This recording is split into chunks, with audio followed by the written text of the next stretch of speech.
ప్రధాన ప్రతిపక్షంగా మా బాధ్యత మీ వాదనలోని డొల్లతనాన్ని ఎండగట్టడం.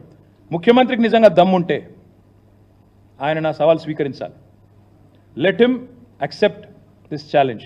కొడంగల్ పోదాం, లేదా నీ ఇష్టం, ఉమ్మడి పాలమూరు ఏ కాన్స్టిట్యున్సీకైనా పోదాం, నీ ఇష్టం. సొంత ఊరు కొండారెడ్డిపల్లికైనా పోదాం, ఆ ఊళ్ళో అయినా 100% రుణమాఫీ అయిందా నువ్వు రుజువు చేయి. అక్కడ ఉన్న రైతులందరినీ కూర్చోబెడదాం. మీడియా సెక్యూరిటీ వద్దు, ఆఫీసర్లు, చీఫ్ సెక్రటరీలు, భయపెట్టేటోళ్ళు, బ్యాంకర్లు ఎవరొద్దు. మీడియా నువ్వురా, నేను వస్తా మా పార్టీ నుంచి రైతులతో చెప్పిస్తే అక్కడనే మీడియాకి నా రాజీనామా ఇచ్చి రాజకీయ సన్యాసం. మళ్ళీ మీరు నా ఇంటర్వ్యూ కూడా మళ్ళీసారి ఇవ్వాల్సిన అవసరం ఉండదు, మీకు కూడా బాధ ఉండదు. అట్లా అక్కడే వదిలేసి వచ్చేస్తా. ఇంకొక మాట కూడా అడుగుతా ఉన్నాం రేవంత్ రెడ్డి గారిని, సగం కూడా చేయకుండా 40% కూడా చేయకుండా సంపూర్ణంగా చేసినామని చెప్పుకోవడం అంటే ఇది సంపూర్ణంగా దిగజారడమే.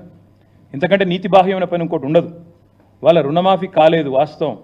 రైతు బంధు రాలేదు, ఎవరిని అడిగినా రైతు చెప్తాడు నీకు. ఇవాళ చాలామంది రైతుల ఆందోళనలో ఉంటే లక్షలాది మంది రుణమాఫీ కాక నువ్వేమో సంబరాలని చెప్పి సన్నాయి నొక్కులు నొక్కితే డెఫినెట్గా రైతుల్లోంచే నువ్వు ఫీల్డ్కి వస్తే నీకే తెలుస్తుంది. అందుకే అనేది నేను, సెక్యూరిటీ లేకుండా రా, అధికార గణం లేకుండా, మంది మార్బలం లేకుండా రా, పోదాం. కొండారెడ్డి పల్లెకి పోదామా, ఇంకో ఊరికి పోదాం. తప్పకుండా అన్ని విషయాలు రైతులే చెప్తారు. నేను మీ అందరినీ కోరేది, ఈ రుణమాఫీని ఏకకాలంలో చేస్తామని చెప్పి మోసం చేయడమే కాకుండా 8 నెలల పాటు సాగదీసి ఇప్పుడైనా మళ్ళీ ఏదో చేసినట్టు బిల్డప్ ఇస్తున్నారు. ఇది పచ్చి మోసం, పచ్చిదగా.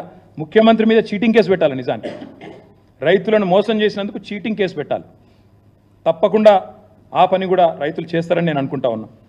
ఇంకొక మాట కూడా నేను చెప్తా ఉన్నా, ముఖ్యమంత్రి గారు నిన్న చూస్తూ ఉంటే, ఆయన మాటలు చూస్తూ ఉంటే నిజంగా ఆ ఫ్రస్ట్రేషన్ ఏందో కానీ, ఆయన మాట్లాడే మాటలు, ఒకటేమో బాక్రానంగల్ ఇక్కడ ఉందంటాడు, ఇంకోటేమో గూగుల్ విప్రో CEO సత్యా నాదెల్లా అంటాడు, తర్వాత ఇంకా చాలా ఉన్నాయి ఆయన మాటలు వింటూ ఉంటే.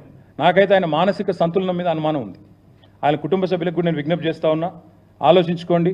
ఏదో అయినట్టుంది పాపం, దయచేసి చూపెట్టండి. ఎందుకంటే రాష్ట్ర భవిష్యత్తుకు ప్రమాదం. పిచ్చోడి చేతిలో రాయిలాగా రాష్ట్రం మారితే రాష్ట్రానికి ప్రమాదం. ఆయన మరి అసహనము, ఫ్రస్ట్రేషన్ బాగా పెరుగుతోంది. ఎందుకంటే ఆయన విషయాలన్నీ బయటపడుతున్నాయి ఒక్కొక్కటిగా. బావమరిదికి అమృత్ కాంట్రాక్ట్ ఇచ్చిన విషయం బయటపడ్డది, తమ్ముడితో MOU చేసుకున్న విషయం అమెరికాలో బయటపడ్డది. ఇంకా ఒక్కొక్కటిగా చాలా బయటకు వస్తున్నాయి. కాబట్టి తిట్లు, బూతులు, అవాకులు, చెవాకులు, ఫ్రస్ట్రేషన్లో బీపీ పెంచుకున్న అరచడాలు ఇవన్నీ జరుగుతూ ఉన్నాయి. నేను రేవంత్ రెడ్డి గారిని అడిగేది ఒకటి, బంద్ చేయి, మాటలు బంద్ చేయి. ఇలాగులో తొండలు ఇడిచి పెడతా, చెట్టుకు గట్టేస్తా, చంపేస్తా, నరికేస్తా, ఏట్లో దుంకు, ఇవన్నీ బంద్. గోళీలు ఆడతా, గుడ్లతో గోళీలు ఆడతా. నువ్వాడు కాదు, నువ్వు ఇలా ఊర్లలో పోతే సెక్యూరిటీ లేకుండా రైతులే ఫుట్బాల్ ఆడతారు. నేను పక్కా దమ్ముంటే రా, నీ కొడంగల్ కాన్స్టిట్యున్సీలోనే సెక్యూరిటీ లేకుండా, అధికార గణం లేకుండా, రక్షణ కవచాలు లేకుండా మీడియాను తీసుకొని రా.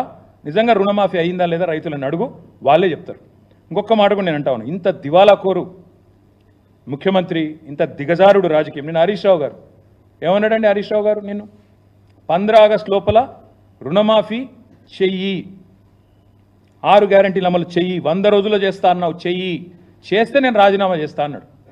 ఇలా 2-3 చిల్లరగాలు పోస్టర్లు పెట్టింది హరీష్ రావు గారి మీద. అయిపోయింది రుణమాఫీ, నువ్వు అర్జెంటుగా రాజీనామా చెయ్యి. ఎక్కడైంది రుణమాఫీ?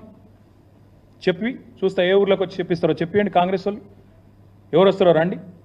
ఇంకా మళ్ళీ ఏదో చర్చకు రాజీనామా చేయి, ఇంకా ఇష్టం వచ్చిన మాటలు. అధికారంలో ఉంటే పంది అయినా అందంగా కనబడుతుంది, ఇవే మాటలు ఒక ముఖ్యమంత్రి, ఉప ముఖ్యమంత్రి మాట్లాడాల్సిన మాటలు.